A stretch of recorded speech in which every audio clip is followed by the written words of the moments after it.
Hello, hi, and welcome back to my channel. Today we are going to continue our series in Supabase by learning about databases. So in today's video, we will learn how we can create a table in Supabase and perform all the CRUD operations on that table. So let's get straight into it. So to create the table, first we have to open up our Supabase dashboard and go to this option, which is database. And here you can see we have no tables right now in our project. So we will add a new table by clicking on this button. And then you will see this window that pops up, and we have to give the name of the table. So we will give the name as test.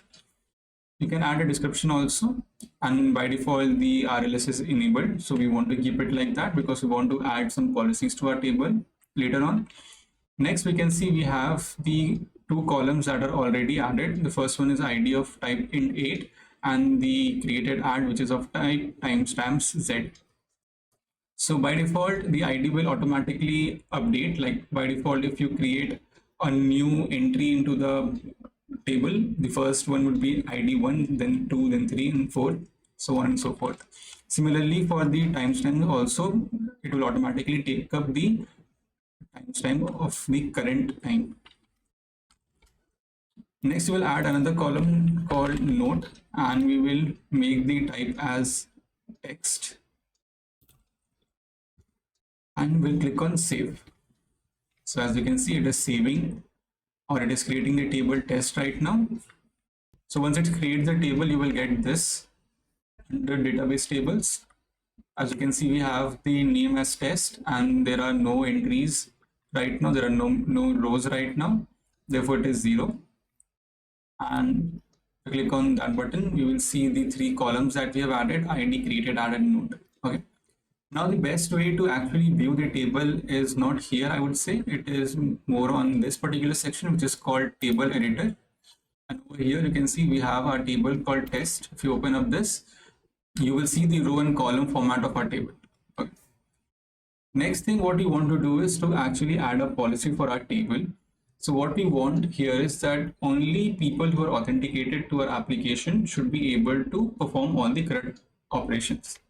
So for adding this policy, we will go to authentication, and over here you will see there is an option called policies. Click on that, and you can see it's automatically detects our table name, and it says RLS is enabled, but we don't have any policies yet. So what will happen now is if we try to perform any of the CRUD operation, it would reject it. Okay, because we have enabled the RLS, but we haven't added any policies. So we need to add a policy. So we will click on new policy over here, and we will choose this, the first option, which is get started quickly. And what we want to do here is to choose the second option. There are multiple templates that they have provided. You can choose either of these depending upon your use case, but for this particular example, we are going to choose the second one. So what it does in this particular template is that it enables insert access for authenticated users only. What we want is to perform all the CRUD operations. So what we will do is we will use this template, but we will choose all the operations. Instead of just insert, we will choose all the operations here. And for the using expression, we will add true, and we will change the policy name to enable all CRUD operations for authenticated users only, and we'll click on review. Okay, so you can see this is the final policy that we have created, and then we will finally save the policy. So once the policy is saved, you can see it is added here right now, and it says that it is applied to authenticated. Okay. Now our job on the Supabase dashboard is completed. The next thing we want to do is to head over to the Android application and the Android Studio and add all the CRUD operations over there. So for this particular video, what I have done so far is that I have created a new branch called database, and I have removed everything from the previous branch that was storage. And what I have kept from that particular branch is just the login part and the logout part. Okay, so those two operations are still there in this particular branch because we want to authenticate the user, right? So I have kept the login with Google button and its functionality, as well as the logout button and its functionality. So having said that, what we will do right now is we will add the dependency for the database. So Supabase uses Postgres, right? As I have talked about it in the very first video, that it uses Postgres, and you can do all the things that you can do on Postgres easily on Supabase as well. So the dependency that we need to add to our project is this, which is Supabase postgrest -kt and the latest version. Then the next thing we want to add is a plugin for serialization, because what we are going to do now here is that we will create a data class for the table. So we have created a table called test, and what we are basically doing over there is just simply saving a note. So we will create a data class called note, and we have to make it serializable. So for that we need to add a plugin over here, which is this. And apart from that, what else we need to do is we have to go to the project level Gradle file, and we have to add this particular line. So once you've added all these three things, the dependency, the plugin ID, and the plugin at the project level, we will click on sync now. So once the project is synced, we will go to the Supabase client and we will install postgrest. So we'll write install post, and it should automatically pop up the first option, which is postgrest. So now we have successfully installed postgrest to our application. We have added the dependencies required for it as well as the dependency for serialization. The next thing we need to do is to create the data class I talked about. So let's do that.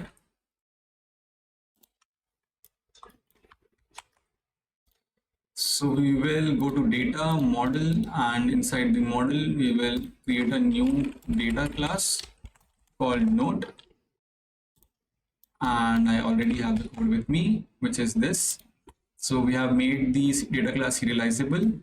We have added created add, we have node, and we have given the serial name for this particular variable, which is created underscore add, same as the column name in our table. Okay. And I've made both of these as nullable because both of these will be auto generated, so we don't need to pass it. Okay, while creating a note, we don't need to pass both of these values. That is why I've kept both of them as nullable. Okay. Now let's move to the Supabase view model, and over here we are going to add all the functionalities related to the CRUD operations. So we will add the creating of node function, the reading of node, the updation, as well as deletion. So let's do that. Let's create the first function, which will be called save note. So I'm making it very simple. I'm just hard coding the value right now. You can actually create a full-fledged UI where you are entering the note you want to save and then pass the object inside the method and then actually save it. But to keep it simple, I'm just going to hard code the value. Okay. So after that, we will add the vmodel scope.launch, and inside this we will add the try catch block. For the catch part, we will update the user state value to error e.message, and for here we will make the initial value to be loading. And after this, what we will need to do here is we will use client dot postgrest, and we need to add the table name. So in our case, it is test. And after that, the method is called insert. Now this will take the data class. So we will write note. We'll import it. And we need to provide the note here. So I'm just going to add the note as this is my first note as the value for the note. Okay. And it should, and only this much should actually insert the new row in the table, in the test table. Now for the insert method, there is actually one more parameter called upsert. So if you see the documentation, it says it performs an upsert if true. So upsert basically here means that it would insert and update a row. Instead of inserting a new row, it would update an already existing row. So in case, let's say there is already a node in the table, which is already having an ID equals to 1. And what you want to do is you want to replace the entire row with a new node object. What you can do here is you can pass the ID which is already there in the table, and since this is the primary key, it would, and if you have kept the upsert as true, it would automatically replace the entire row where the ID is 1. Okay. But we'll keep it simple. We will just add a new row. So if everything works fine, we will just update the value of user state to success, and we will say added node successfully. Okay. Now let's add the second method, which is get node. Similar to the first one, we need to add the view model scope. We need to add the catch block. We will update the user state value in case of error.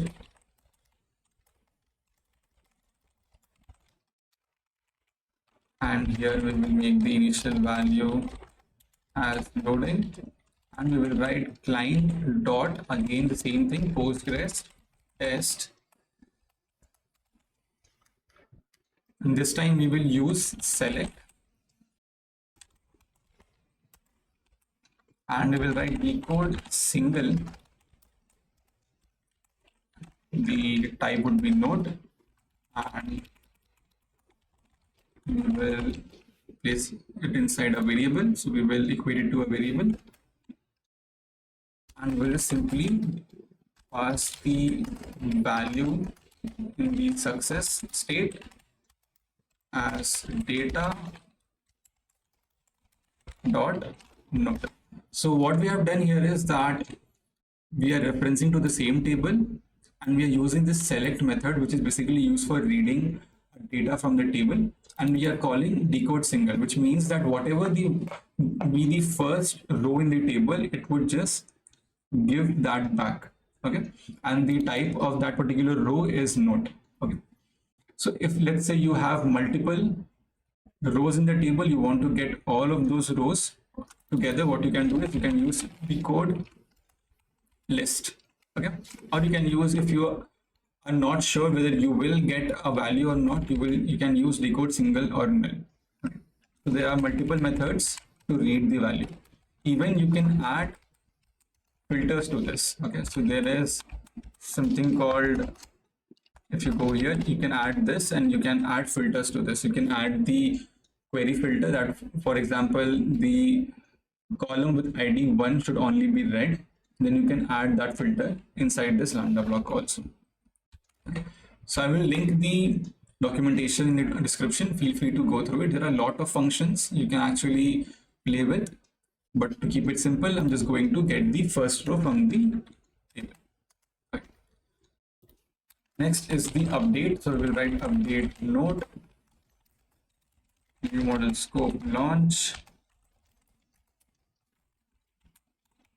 try catch block.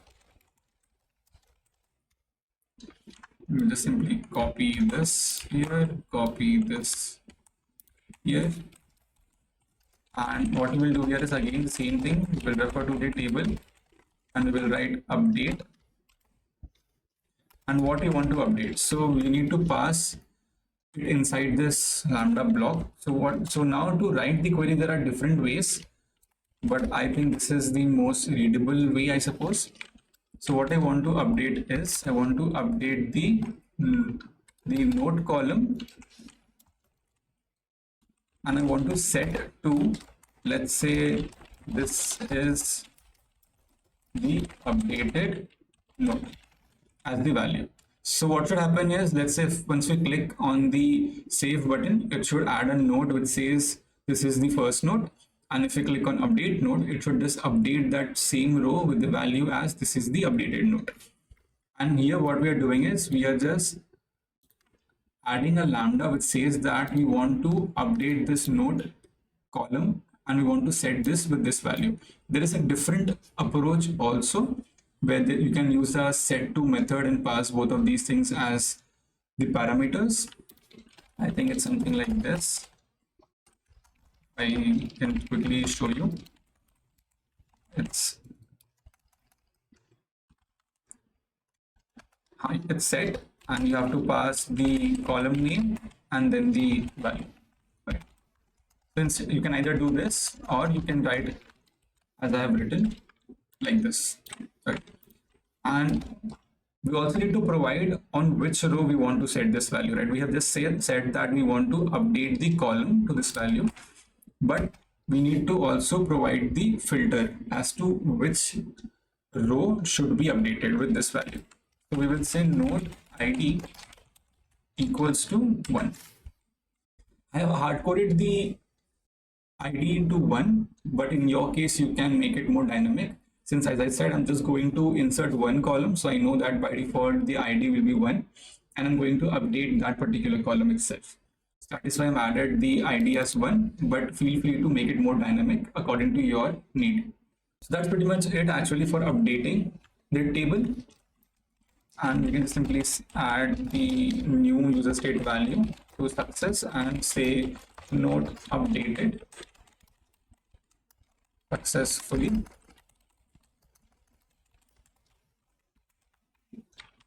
And the last method you want to add is delete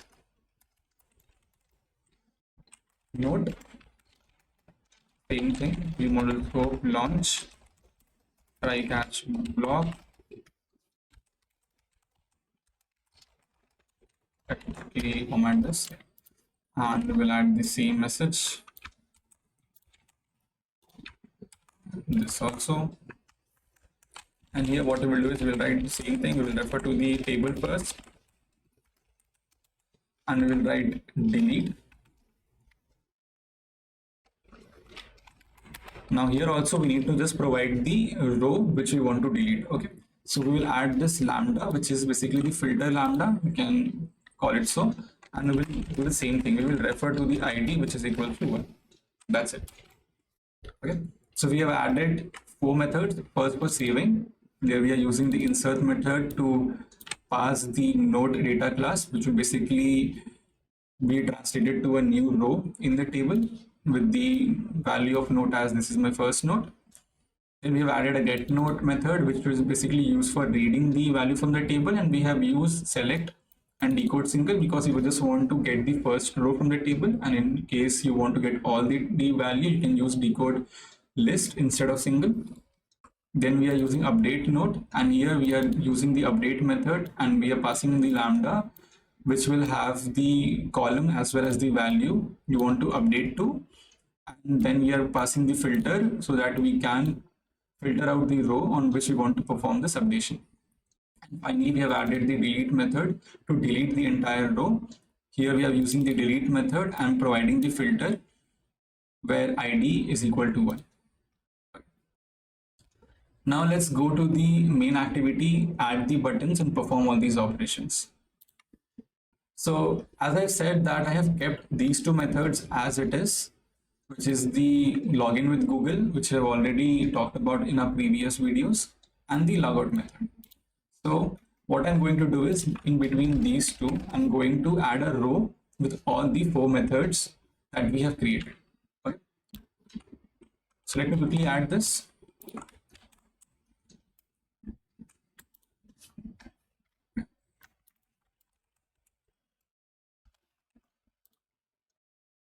So I've added a row where there are 4 buttons, and I have added the horizontal arrangement as space between, and I have made the modifier to fill the max width.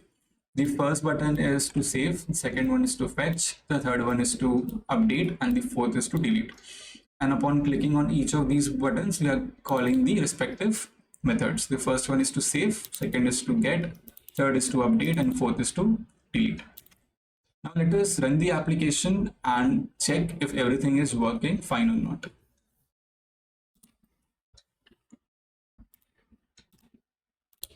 So this is how the app looks right now. We have our login with Google button. We have all the 4 buttons with their individual functionalities and the logout button. So we can see that the user is not logged in. So as you know that we've added the policy that it will only work if the user is logged in. So let us quickly do that.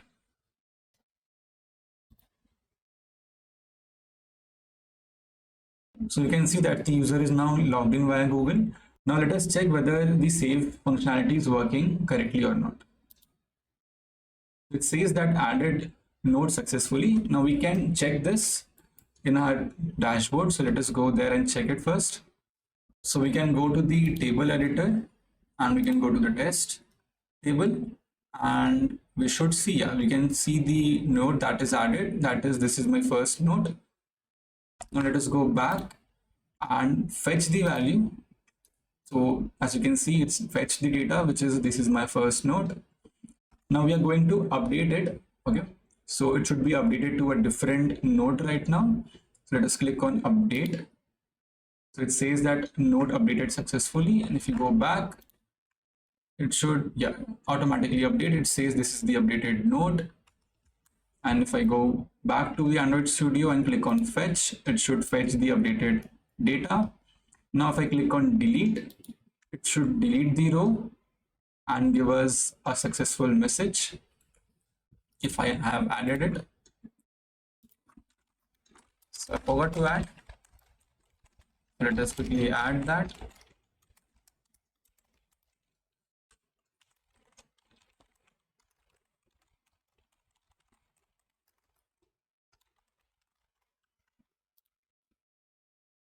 But we can check the table. So as you can see that the table has removed that particular row, which means that the method is working. Okay. So actually that is pretty much it. We might have forgot to add this user state change, but we can see that it is still working in the table in the Supabase dashboard. So if you find this useful, if you have stayed till the end, please like the video and subscribe to the channel. If you have any doubts, any recommendations, feel free to reach out in the comment section, and I will see you in the next one. Bye.